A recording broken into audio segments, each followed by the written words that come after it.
प्राप्त हो जाएंगे। गोस्वामी जी ने मन को निर्मल किया और उसके बाद कथा प्रारंभ करते हैं। गोस्वामी जी कहते हैं कि जिस दिन से श्री राम जी विवाह करके अयोध्या वापस लौटे हैं, उस दिन से श्री अयोध्या में नित्य उत्सव बधाई महोत्सव मनाया जा रहा है। नित्य नव मंगल मोद बधाई। देखिए, उत्सव मनाना न भी एक स्वभाव है। यदि आपके स्वभाव में आनंद पूर्वक रहना लिखा है तो आप छोटी छोटी बातों में भी घर में उत्सव मना सकते हैं। लोग मनाते हैं। और यदि कपार पीटने का स्वभाव हो गया है, हमेशा रोने का स्वभाव हो गया है, दर्शन करिएगा, मनुष्य जिसको रोने की आदत है वो सुख में भी रोने की बात याद करके रो लेता है। वो सुख में भी दुखी होने का उपाय ढूंढ लेता है। अभी सुख है तो 20 साल पहले का दुख याद करके रोएगा। महाराज, आपको पता नहीं है, हम जब ससुराल आए थे तो हमको बहुत कष्ट दिया गया। अरे 40 साल पहले दिया गया, आज काहे रोना? लेकिन जीव रोता है। और जिसको आनंद में रहने का स्वभाव है ना, वो अभाव में भी नाचता हुआ दिखाई पड़ता है। ये स्वभाव है। उत्सव मनाना। राम जी विवाह करके आए, नित्य उत्सव चल रहा है, नित्य नव मंगल मोद बधाई। और आपको सुनकर आश्चर्य लगेगा, अयोध्या का ये आनंद महोत्सव 11 वर्ष तक चला। कितने दिन तक? 11 वर्ष। भगवान विवाह करके आए और अयोध्या आने के बाद 11 वर्षों तक अयोध्या में उत्सव महोत्सव मनाया गया। ऐसा लग रहा है कि अयोध्या वासियों के जीवन में उनके द्वारा किया हुआ सत्कर्म उनके ऊपर बादल बनकर सुख की वर्षा कर रहा है। आज एक माई मिली हमको, तो बोली, महाराज हम कितने साल से कौन सा व्रत कर रहे हैं, शायद पूर्णिमा का व्रत कर रहे हैं। कई साल से पूर्णिमा का व्रत कर रहे हैं महाराज। हमको अच्छी बात है माई, लेकिन कोई लाभ नहीं मिला, हमको कोई फायदा नहीं हुआ।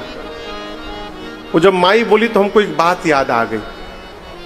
कलकत्ता में हमारे एक परिचित है, वो हमारे पीछे पड़े रहे कि हमको महाराज जी से दीक्षा दिलवा दीजिए, मेरे पूज्य महाराज जी से। तो बहुत पीछे पड़े रहे तो मैंने दीक्षा दिलवा दी। एक बार कलकत्ता में महाराज जी की कथा थी, तो 1 साल बाद वो मेरे घर आए। बोले, महाराज सोच रहा हूं गुरु जी बदल लूं।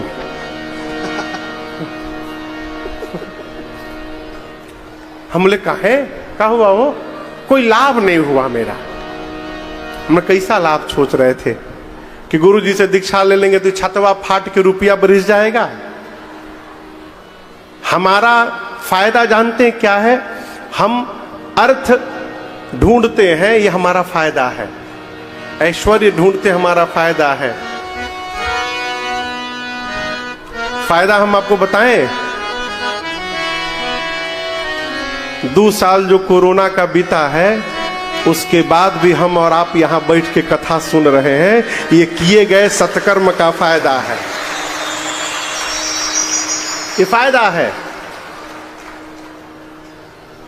जीवन में आप समझिए, कई लोग सोचते हैं हम सत्कर्म कर रहे हैं तो हमारे बच्चे, हमारे परिवार के सब लोग सुखी रहेंगे। भ्रम है आपका, आपका बिल्कुल निरीह भ्रम है।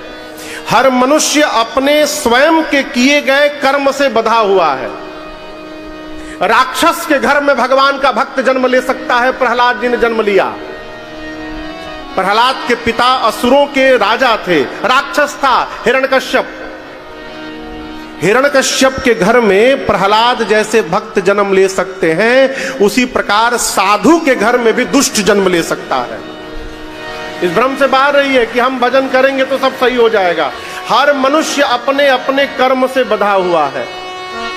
आप यदि सत्कर्म करेंगे तो उस सत्कर्म का फल आपको मिलेगा। जिस प्रकार भोजन स्वयं को करना पड़ता है। आदमी कितना चतुर है, दर्शन करिए। कोई यदि अयोध्या आपके घर से गांव से जाए ना दर्शन करने रामलला सरकार का, तो गांव के एक दो आदमी जरूर मिलेंगे। जा रहे हैं ना, हमारी ओर से भी सरजू जी में डुबकी लगा लीजिएगा और हमारी ओर से भी मत्था टेक लीजिएगा। लोग कहते हैं ना, कहिए। और आदमी लगाओ तो है। एक आदमी हम देखे गंगा जी में 1.5 घंटा से डुबकी मार रहा था, और उनके बगल उनके साथ वाले निकल के कपड़ा उपड़ा पहन के खड़े हैं। हम पूछे इतना डुबकी काहे मार रहे हैं? तो बोले महाराज पूरा गांव का टेंडर लेके आए हैं,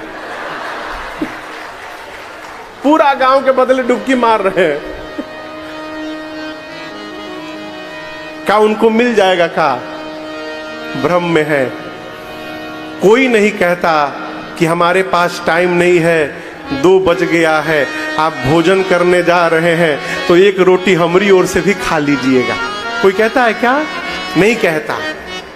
इसलिए याद रखिएगा, जिस प्रकार भोजन स्वयं को करना पड़ता है, उसी प्रकार अपने भजन को भी स्वयं को करना पड़ेगा। हमारे भजन सत्कर्म को कोई दूसरा नहीं कर सकता, अपने को करना पड़ेगा। और बिना सत्कर्म किए जीवन में सुख की वर्षा होने वाली नहीं है। इस बात को गांठ बांध के रखिए। सत्कर्म करना पड़ेगा। क्या करना पड़ेगा? सत्कर्म करना पड़ेगा। इस सत्कर्म का है महाराज, आता सबको है, जिसको नहीं करना होता है ना वो बहाना ढूंढता है। हमको तो कुछ मालूम ही नहीं है महाराज। सत्कर्म है परमार्थ करना, परमार्थ करना, पर का हित करना। कैसे महाराज? जैसे कर सके। आप लोग से एक बात कहें, सत्कर्म करने का एक उपाय बताएं आप लोग को। बोलिए, करेंगे? वचन दीजिए। क्या हो गया हो? वचन बोले तो सभी चुपा गया। कोई बहुत रुपया खर्चा वाला नहीं बोलेंगे हम, रुपया नहीं लगेगा। अब बताइए, वचन दीजिए, जोर से बोलिए। सुनिए क्या करना है। घर में किसी का भी जन्मदिन पड़े, घर में किसी का विवाह का वर्षगांठ पड़े, तो एक काम करिए, जहां रहते हैं वहां अगल बगल उस उत्सव के दिन एक वृक्ष का रोपण करिए।